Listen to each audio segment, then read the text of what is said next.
Well, we have some run-of-the-mill basic processing and routing devices here, but most of this stuff over here and on the wall here is analog synthesizers, things that run using traditional control voltage. It's not something on the computer, and they're all most of these are examples of what's called subtractive synthesis, which is just taking a waveform and pulling partials out of it, or filtering certain frequencies out. So these are all just like weird little ones that are like anywhere from $150 to $500 or $600. These are just lots of weird little devices, and then some keyboards, drum machines. You can't have a studio without at least a couple drum machines. So I have some old gear, some new gear, and then different keyboard synthesizers. But most of what I do really is on the computer. So like a lot of stuff is there, and I'll pull these things in more as little flavors or sprinkles. My name is Bob Lukomski. I'm a composer, singer, musician, and teacher. My first experience with electronic music was probably, and I know this sounds really pretentious, but when I was probably shortly after I was born, because the same week that I was born, the Monkees record Pisces, Aquarius, Capricorn, and Jones Limited came out, which is their 4th record, and on that there are a couple songs that incorporate the Moog synthesizer. It was probably one of the first pop records to fully exploit that instrument, one of the large modular synths.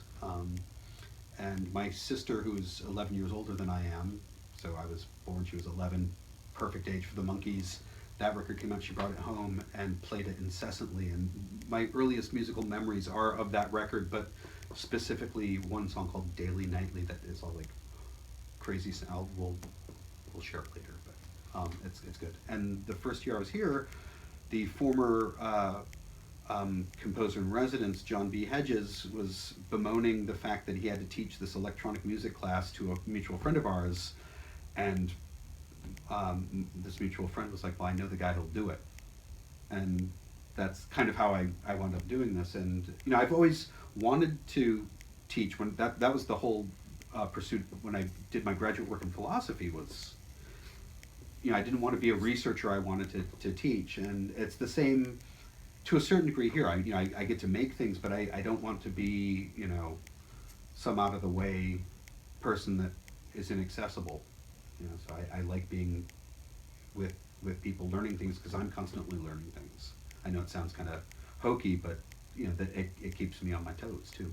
He talked a lot about listening. We would have moments in class where it was just really he would say, everybody be quiet, and we just listen to all the different sounds, and there's so much stuff that you just tune out all the time, but you hear tons of stuff.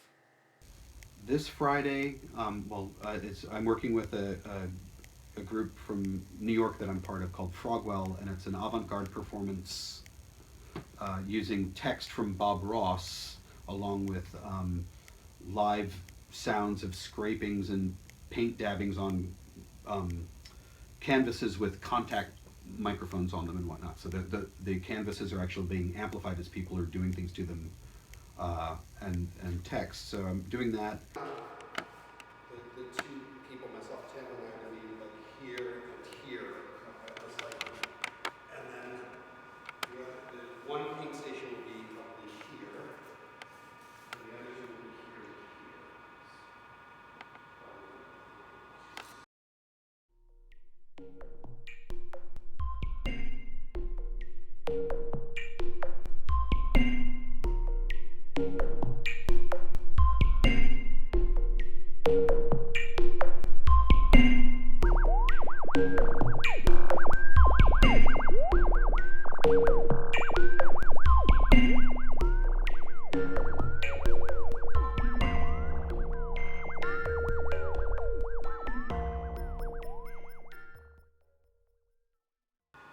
Hi!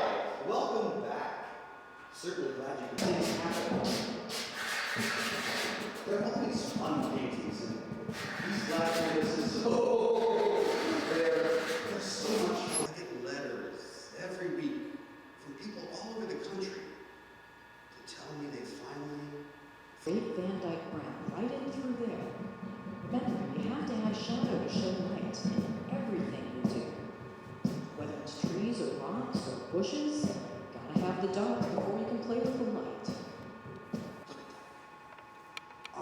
some of the most precious little things you've ever seen?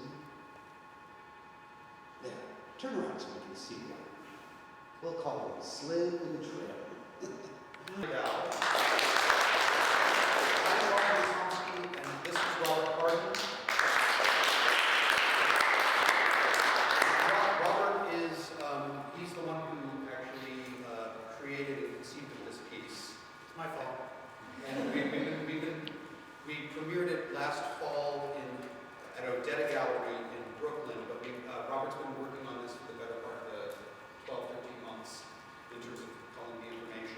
I really like Bob as a teacher and a person. He was definitely really nice to me and really helpful when I had questions about the music and stuff. And my favorite thing was the whole huge chunk of music that he gave us in the beginning of the year. He was like, listen to all this stuff, and there was tons of music on there. It was pretty good.